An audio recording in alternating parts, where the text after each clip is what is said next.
Salut les petits potes et bienvenue dans ce premier épisode d'Hémorragie, une émission qui a un concept plutôt simple, c'est...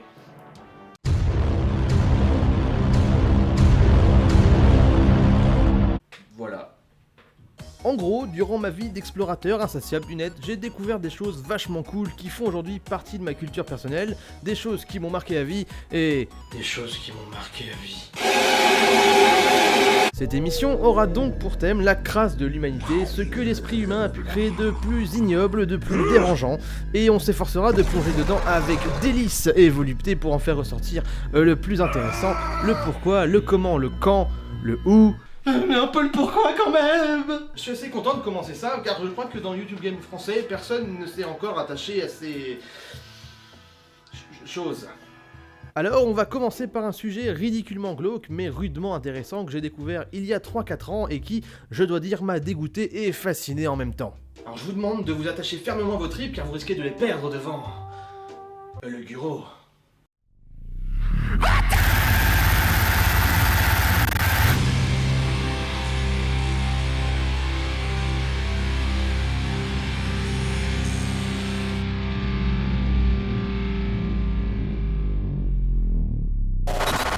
Le Guro, dans le sens premier du terme, est un courant artistique et littéraire japonais des années 30.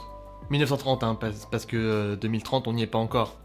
Vous pouvez d'ailleurs retrouver ces informations presque retranscrites mot pour mot sur la page Wikipédia dédiée au Guro. C'est maintenant qu'on va essayer de s'en détacher et tenter de comprendre qu'est-ce que ce courant vient foutre à ce moment précis au Japon, et pourquoi et comment il a pu germer dans l'esprit des Nippons.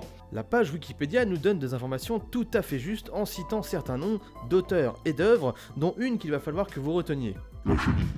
Mais on y reviendra plus tard. Puis si je faisais qu'un copier-coller de la page Wikipédia, ce serait pas drôle, hein. Alors le Japon, à l'orée 1930, qu'est-ce que c'est? Le Japon, à cette époque, est en pleine expansion, on pourrait même dire explosion. La population des villes a drastiquement augmenté et le pays ingère ce qui vient de l'Occident comme un petit obèse son Kinder Bueno.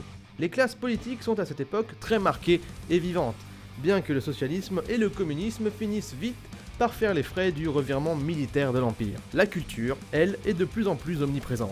Le cinéma, la littérature profitent d'un essor certain, et le Japon, industrialisé à outrance, semble ne plus savoir où donner de la tête tant l'évolution du pays est rapide. Le pouvoir en place se radicalise vers la fin des années 30, prônant le militarisme et la gloire du pays nippon, dont le rayonnement doit s'étendre à l'image des empires coloniaux occidentaux. Dans cet imbroglio de tout et n'importe quoi, on ne pouvait voir qu'un terreau fertile permettant la naissance d'un courant artistique ressemblant à s'y méprendre à une raclette ingurgitée trop vite et régurgitée dans la foulée, le Guro.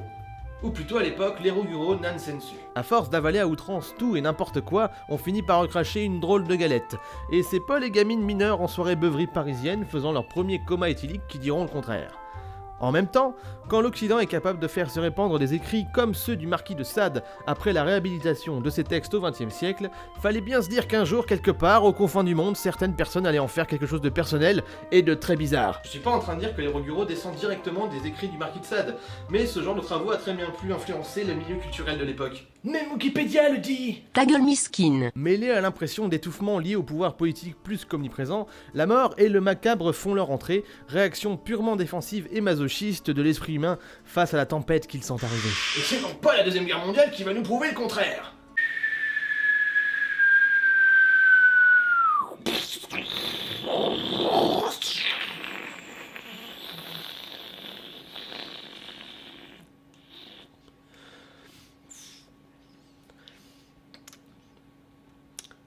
Trop tôt? On connaît fort bien les répercussions qu'ont eu les attaques nucléaires sur le Japon, sur son univers culturel et politique, notamment par des franchises telles que Godzilla, incarnant cette terreur du nucléaire ou cet attachement au désarmement et à une évolution dans la paix du pays. Avant tout imposé par la tutelle américaine, mais que les Nippons ont fait leur très rapidement, devenant alors le seul pays développé au monde à ne pas avoir d'armée à proprement parler. Bien qu'en capacité financière de le faire... Fini les velléités nationalistes, les kamikazes et autres besoins de s'ouvrir le bide en place publique, le Japon était devenu un pays sophistiqué, développé, occidentalisé, sage et puissant. C'est pas pour autant qu'ils ont perdu leur côté barré, ça on l'a vu à de nombreuses reprises.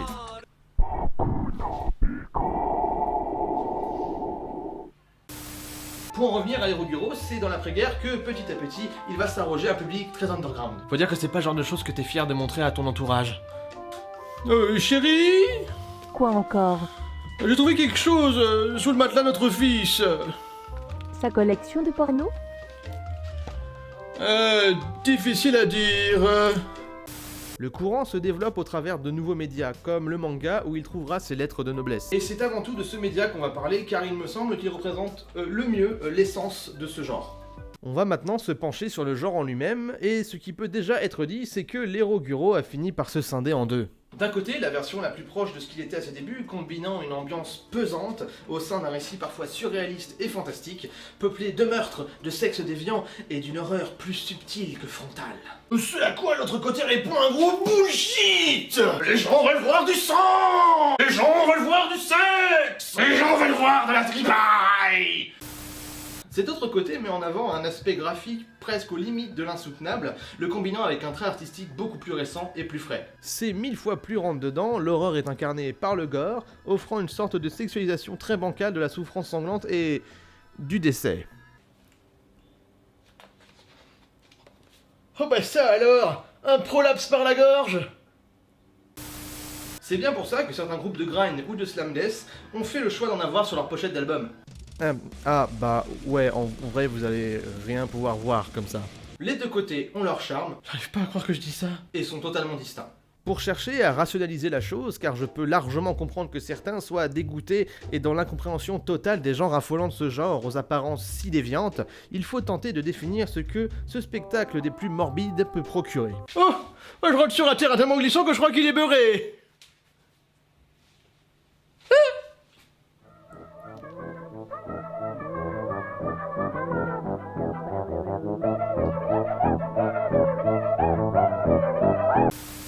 Le macabre a toujours eu un attrait particulier pour bon nombre de personnes, au fantasme certes particulier, mais assez répandu. Et c'est pas le nombre de vues sur Motherless qui va dire le contraire.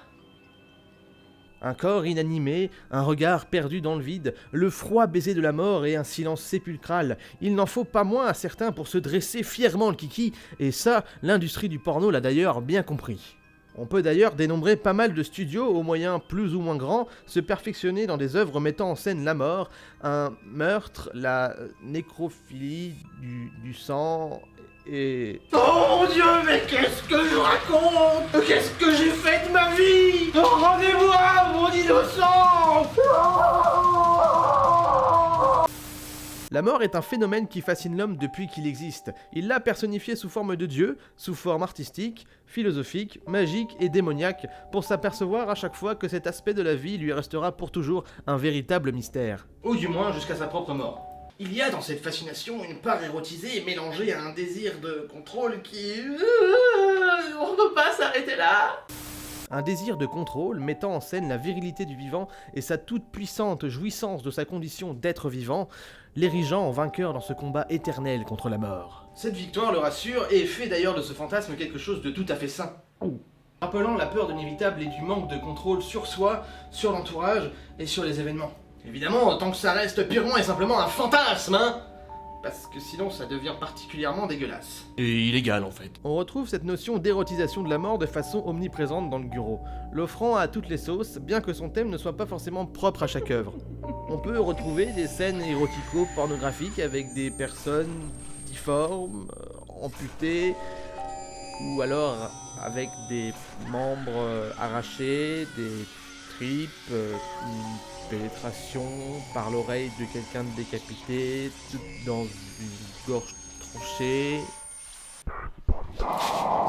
C'est pas drôle, hein? Il y a souvent un attrait pour le pas tout à fait humain, l'étrange, mélangeant au sentiment d'érotisme celui de se sentir tout à fait mal à l'aise, déclenchant alors une émotion vraiment chelou, mais qui vaut le détour à connaître. Ou pas, vous sentez pas obligé, je pense que j'aurais tout aussi bien pu crever sans connaître, ça aurait pas changé grand chose à ma vie. Ajoutez à ça une ambiance souvent pesante, lourde, malsaine, à la film d'horreur, ou tentant d'aborder l'inquiétante étrangeté, rapprochant l'Hiroguro aux différents courants romantiques et à des thèmes psychanalytiques. L'unheimlich étant un concept décrit et repris par Freud, personnage à la sexualité totalement normale comme on l'a prouvé maintes et maintes fois et... D'ailleurs, c'est bien plus un courant à ambiance qu'un courant purement érotique ou pornographique, mais il a défini le point d'entrée vers cet univers ultra sexualisé et délicieusement bancal. Foire absolument dégueulasse. Je vais vous lâcher quelques petites choses que vous pourrez aller vous procurer ou ne serait-ce que lire en scan sur internet. Et un bon name dropping des familles, histoire que vous puissiez entamer votre voyage dans des contrées bien plus abyssales qu'il n'y paraît. Je vous le dis juste avant, au cas où certains en doutent encore, l'obtention et la détention de ce genre d'ouvrages sont tout à fait légales. Vous ne vous ferez pas envahir par une bande de CRS ni défoncer la gueule à coups de matraque sur la place publique. Pour preuve, certains de ces ouvrages sont édités en France, comme par exemple par les éditions Le Lézard Noir. Et si d'autres ne le sont pas, c'est parce que ce ne sont que de simples doujinshi ou one-shot diffusés sur internet uniquement, ou qu'ils n'ont tout simplement pas encore eu la chance d'être édités. Comme j'en ai parlé plus haut, La Chenille de Maruo Tsuchiro pourrait être un bon point de départ pour commencer votre voyage. C'est un auteur mondialement reconnu pour son travail et dont de nombreuses œuvres ont été publiées en France. C'est un grand ponte du genre, et même si lui et d'autres de ses contemporains sont restés dans la catégorie soft du Guro, ils n'en sont pas moins des précurseurs et de véritables artistes aux travaux intéressants. Vous pouvez aussi aller voir du côté de Shintaro Kago, dont le coup de crayon est un petit peu plus frais, un peu plus moderne. Kazuichi Hanawa, ou bien Waita Uziga. Désolé, c'est super dur à dire aussi. Pour conclure, c'est un sujet lourd, dense et très compliqué à rendre en vidéo, mais je pense vous avoir donné quelques pistes et vous avoir fait un petit résumé tranquille du sujet tout en l'intégrant dans son contexte. Parmi les artistes cités, j'en ai cité absolument aucun de la mouvance plus brutale et dégoûtante de l'Eruguro, mais j'ai laissé quelques indices, ça et là, et s'ils ont été trop subtils...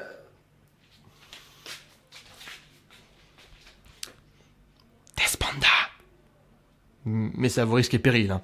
Il y a du bon à trouver dans ce genre méconnu et plutôt tabou, et je vous laisse le découvrir. Au fur et à toutes jambes, ce que je conçois parfaitement aussi. Bon, le premier épisode d'Hémorragie est à présent terminé. J'espère qu'il vous aura plu. Il a subi une gestation très longue et très douloureuse. Il y a eu un nombre incalculable de réécritures, parce que le sujet ne prête absolument pas à une vidéo, on va dire, user-friendly. Parce que bon, c'est un sujet quand même qui est très... qui a beaucoup de liens avec la pornographie et le hentai, donc bon, sur YouTube, c'est pas trop le truc à montrer quand même. Mais bon, l'important c'est que j'ai pu le sortir, et que maintenant vous puissiez le visionner, tranquille, chez vous. Alors maintenant vous connaissez la chanson, like, commentaire, mais surtout abonnement et partage, et on se retrouve prochainement dans un nouveau truc, ou un prochain épisode. Ah, ciao la bise, The Dragon on duty.